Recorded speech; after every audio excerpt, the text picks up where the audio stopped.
Bismillahirrahmanirrahim. Selamat pagi, selamat siang, selamat sore, selamat malam. Assalamualaikum warahmatullahi wabarakatuh. Perkenalkan, nama saya Hendra. Saya adalah mahasiswa pasca sarjana di STMIK Akakom Yogyakarta, jurusan Teknologi Informasi. Jadi sedikit informasi tentang program pasca sarjana di STMIK Akakom ini adalah di mana fokus utamanya adalah teknologi tentang pengelolaan data dan big data. Dalam hal ini fokus ke teknologi data tentunya, baik itu uh, pengelolaan data, tools, dan lain sebagainya. Dan tentunya hasil akhirnya adalah terapan ke dunia nyata dengan berbagai lini bisnis yang ada. Kali ini saya akan mempresentasikan tentang secara singkat tentang dan tentunya melakukan praktikum tentang naive Bayes classifier. Kemudian yang menjadi pembahasan dalam dan naive Bayes classifier ini menjadi pembahasan dalam mata kuliah pengelolaan data dan big data di program pasca sarjana MTI STMIK Akakom Yogyakarta. Oke, saya mainkan slide-nya dulu. Oke. Oke, next slide. Ini. Jadi langsung aja ke bagian machine learning. Jadi apa sebenarnya machine learning itu?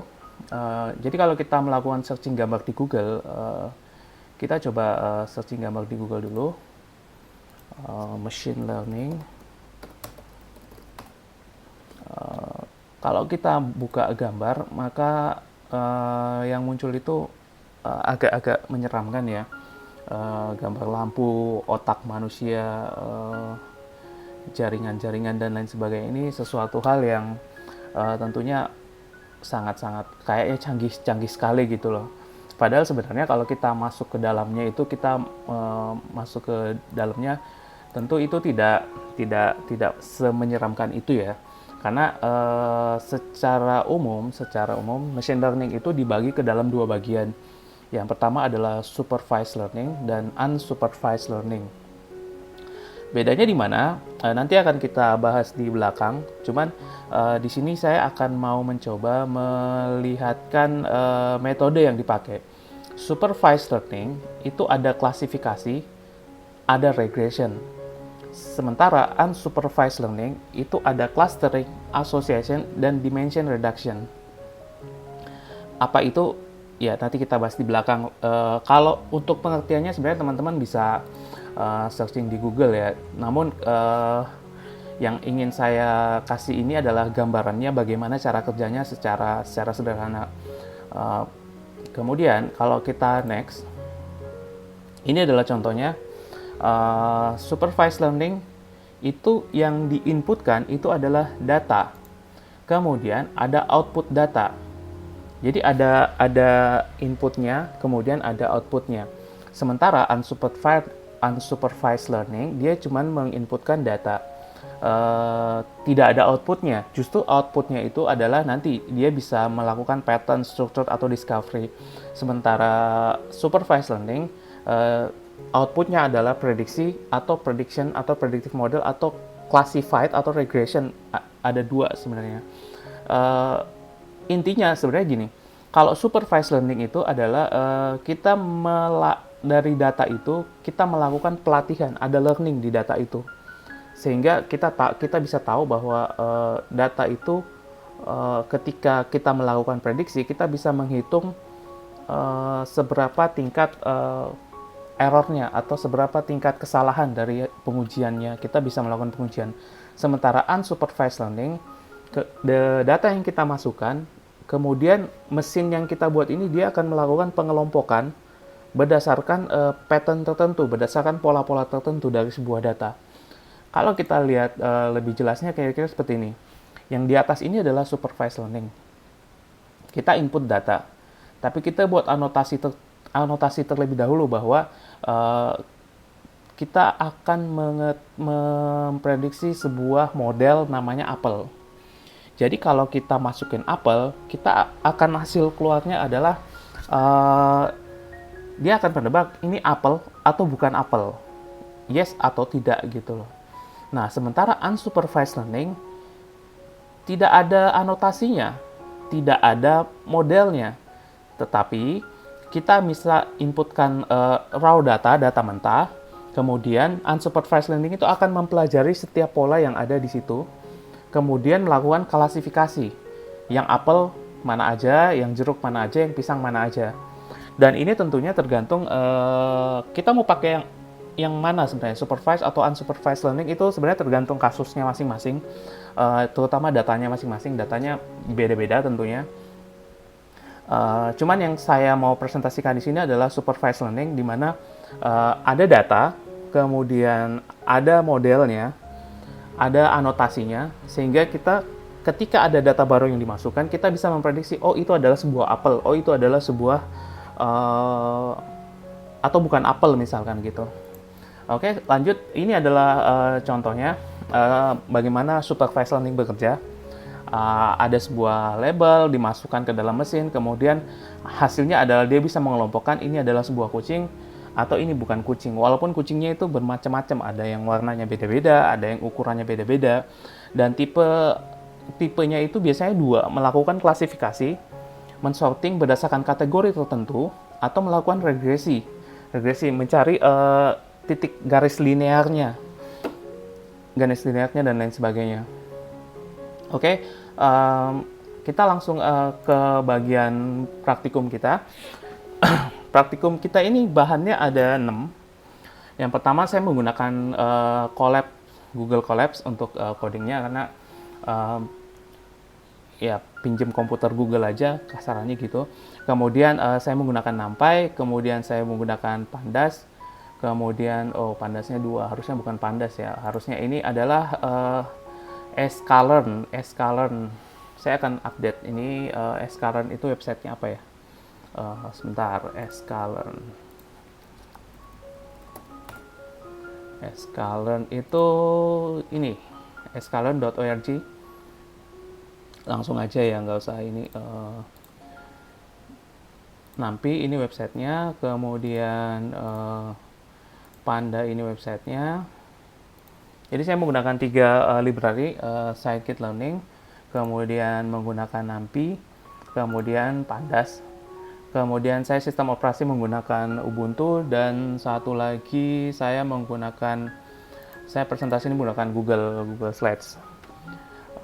Oke, ini saya akan close dulu. Kita akan masuk ke Google Colabs. Langsung saja ke Google Colabs. colabs.research.google.com. Jadi buat teman-teman yang mau bermain di sini, ini cukup oke sekali. Kita tinggal new notebook di sini. Ini saya close dulu aja Pandasnya biar nggak mengganggu.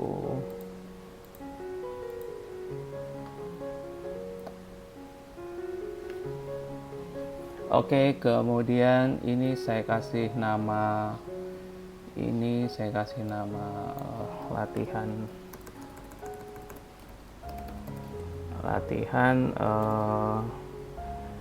Naive.js. Oke, ini saya kasih nama latihan Naive.js. Kemudian saya punya data. Ini saya konekin dulu. Jangan lupa kalau kita pakai Google Colabs, kita connect ke mesin ini ya, ke servernya ke mesinnya Google. Jadi kita klik connect di pojokan sini supaya kita bisa running connect. Tapi sebelum klik tak connect dulu, saya ingin memperlihatkan data yang akan saya jadikan mainan di sini. Saya punya sampel data formatnya CSV. Kalau kita buka itu isinya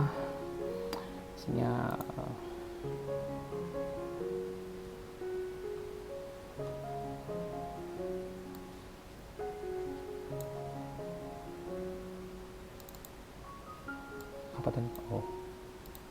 Oke, kalau kita buka isinya adalah ini.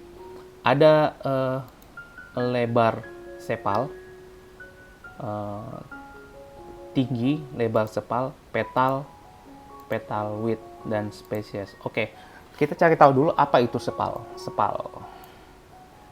Kita cari tahu supaya kita tahu data itu apa, kemudian kita bisa mainkan. kita bisa analisa ya maksudnya. Kita cek gambar, sepal itu adalah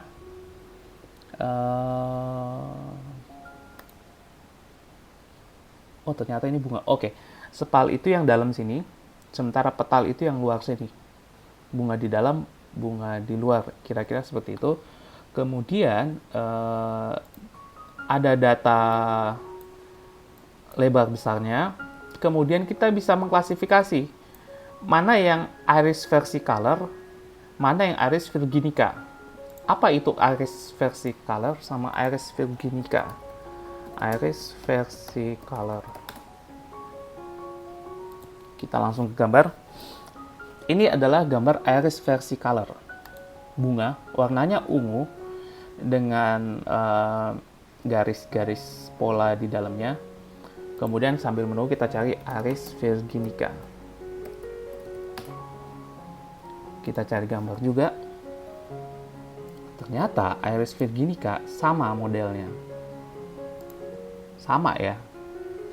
Terus bagaimana kita membedakan mana yang iris virginica dan mana iris versicolor? Kita punya data membedakan iris virginica dan iris versicolor itu dengan melihat lebarnya, tingginya antara sepal dan petal.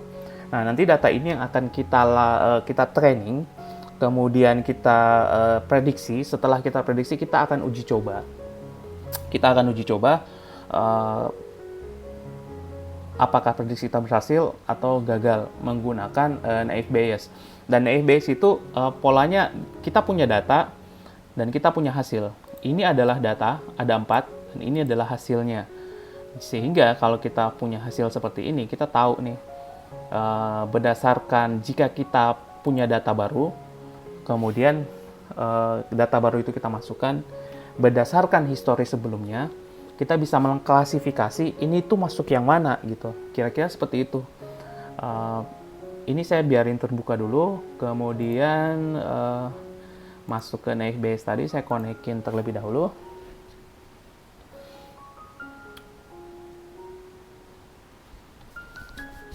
Agak panas.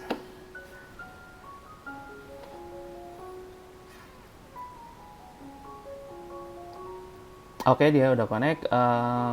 Kita coding pertama-tama. Kita import terlebih dahulu. Kita import numpy snp, kemudian import tadi kita pakai numpy, kita pakai pandas spd, panda biasanya spd, kemudian kita from sklearn, kita pakai naive Bayes, import Gaussian NB. Kenapa Gaussian NB? Gaussian NB itu metode yang digunakan terhadap continuous, datanya secara kontinu. Dia kontinu terus menerus gitu. Datanya tidak statis tapi dinamis. Dia jalan terus gitu. Oke, kita import dulu. Kemudian setelah kita import, kita upload data tadi di dokumen data. Nah, sampel data. Kita upload datanya sudah masuk ke CSV sini. Kemudian kita ambil datanya, kita bikin variabel namanya iris dataset. Ini saya close. Kemudian ini saya gedein sedikit. Nah, supaya jelas, kita bikin iris dataset sama dengan PD. PD itu pandas. Kemudian kita baca CSV, ambil datanya di sampel data tadi ini, sample_data.csv. Kemudian karena dia delimiternya pakai delimiter sama dengan delimiternya koma ya tadi, kemudian header 0. Oke, kita udah dapat data ini, sampel data. Kita coba dulu apakah dia running. Oke, data berhasil. Kalau kita mau lihat, tinggal iris dataset.head. Head. Kita mau lihat kepalanya dulu. Nah, ini datanya tadi. Ada ID, sepal length, sepal width, petal width, dan spesies. Kita sudah dapat datanya. Kemudian kita mau mengubah spesies ini, kolom spesies ini bukan ke tulisan, bukan ke iris vertikal, tapi ke integer. Ke integer 1, 0, 2, dan seterusnya. Kita menggunakan iris dataset. Kita ambil kolom spesies, oke. Kemudian kita menggunakan pd.factorize iris dataset. Kita ambil iris dataset dot species.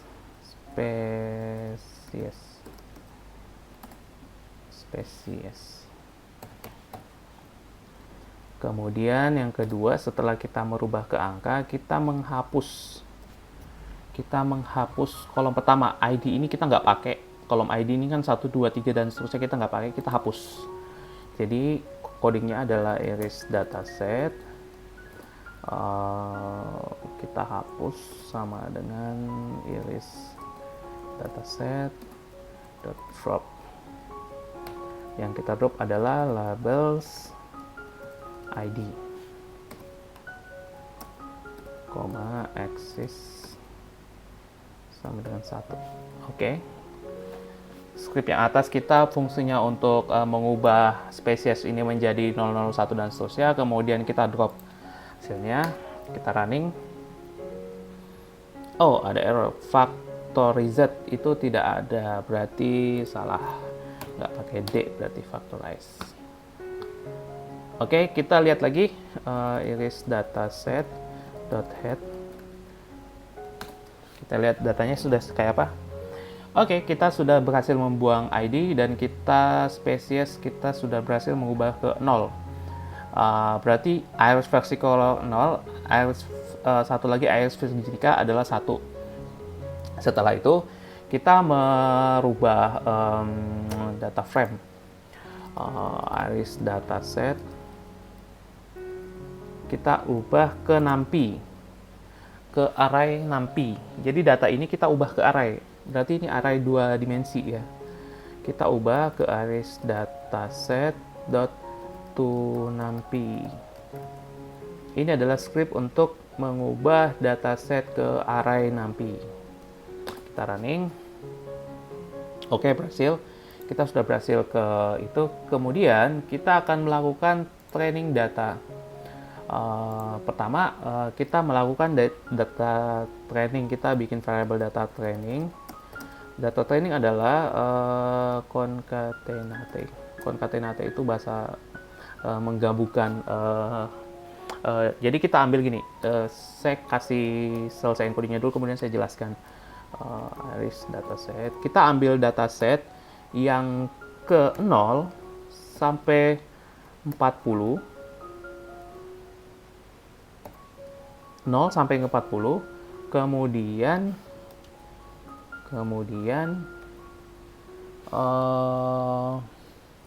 iris dataset yang ke 50 sampai 90. 50 sampai 90, kemudian axis sama dengan 0. Oke, buka tutupnya ini kurang 1 kayaknya.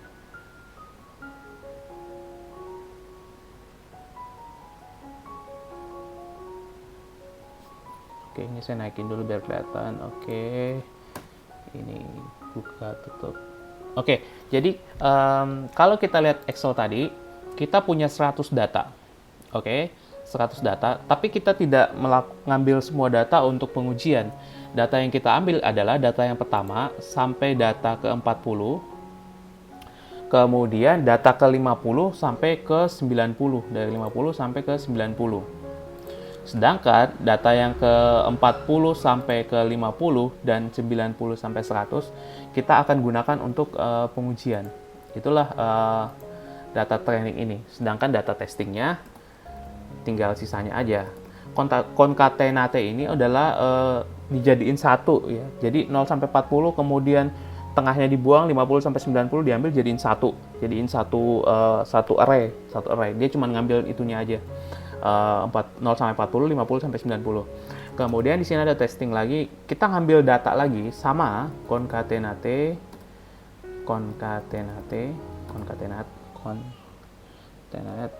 sama aja sih sebenarnya, kita copy aja. Cuman kita ambil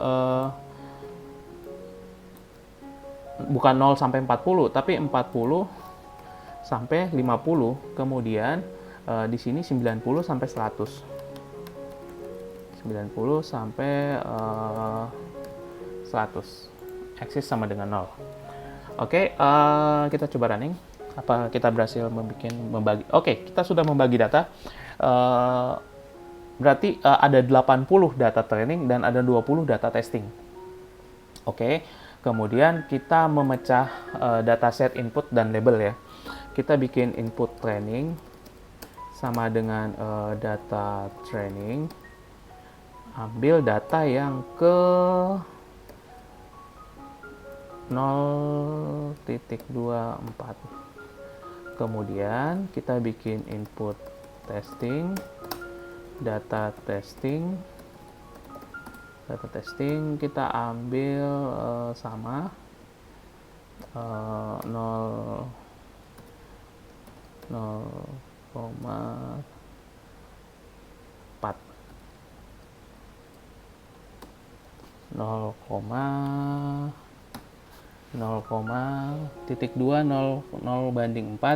kemudian kita ambil label training sama dengan data training, kita ambil 2,4,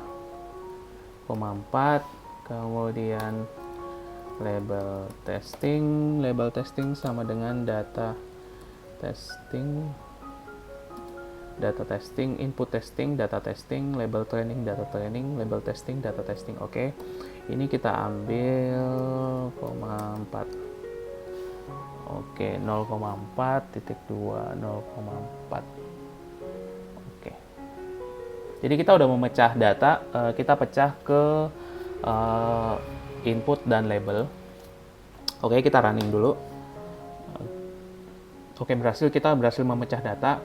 Kemudian kita memanggil model yang kita mau pakai.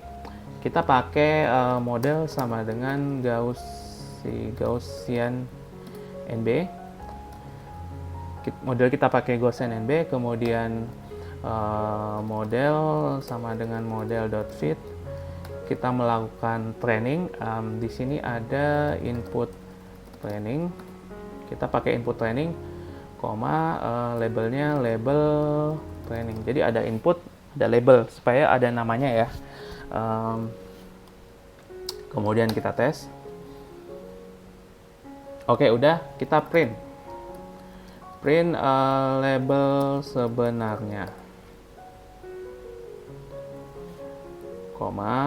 label testing. Oke, hasilnya apa? Dapat ya, 0, 0, 0, 0, 0, 0, 0, 0, 0. Ini adalah real datanya. Jadi ada 1, 2, 3, 4, 5, 6, 7, 8, 9, 10. Ada 10 iris versi color dan 10 iris virginica. Ini adalah label yang realnya. Kemudian kita cek hasil prediksi. Print hasil prediksi. Kemudian kita cek hasil prediksi dong. Hasil prediksi. Oh, hasil prediksi belum ada. Oke, kita bikin dulu di sini. Kita bikin variabel namanya hasil prediksi. Hasil prediksi adalah model dot predict. Tinggal gini doang sih. Predict, yang dipredik apa? Input testing. Dah. Kita sudah melakukan prediksi. Kita tinggal print hasil prediksi. Hasil prediksi adalah hasil prediksi. Tinggal ditampilin aja. Oke, kita bisa mendapatkan hasil prediksi yang sama. persis menggunakan naive Bayes ini. Hasil prediksinya sama, ininya sama, kemudian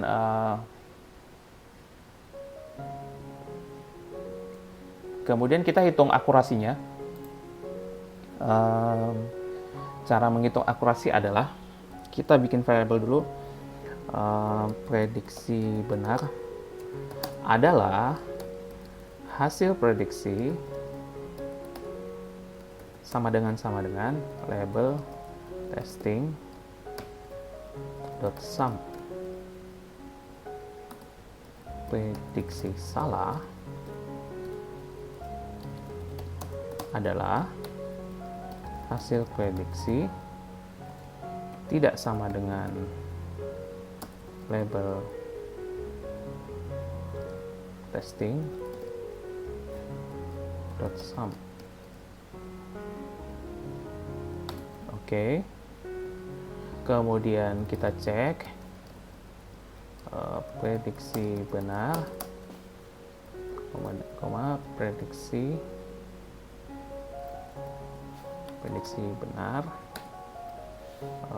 prediksi benar, kemudian tambah lagi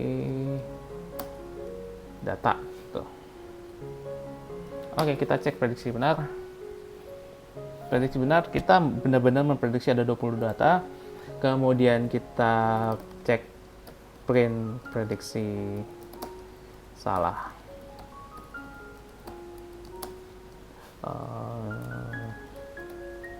Prediksi salah, data. Oke, kita bisa memprediksi benar 20 data. Kemudian kita memprediksi salahnya 0. Kemudian kita cek akurasi. Kita bikin akurasi adalah prediksi benar dibagi prediksi benar plus prediksi salah.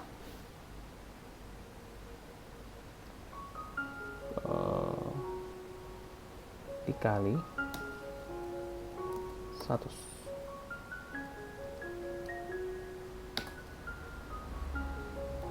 Print akurasi,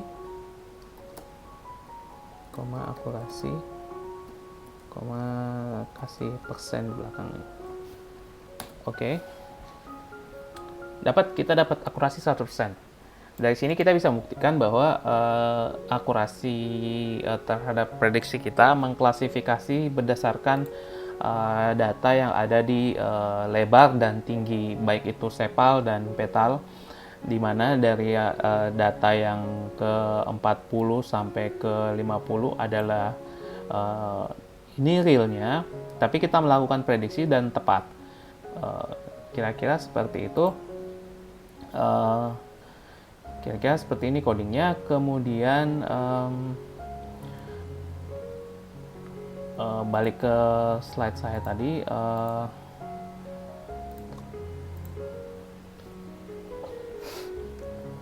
Itulah uji coba menggunakan naive Bayes.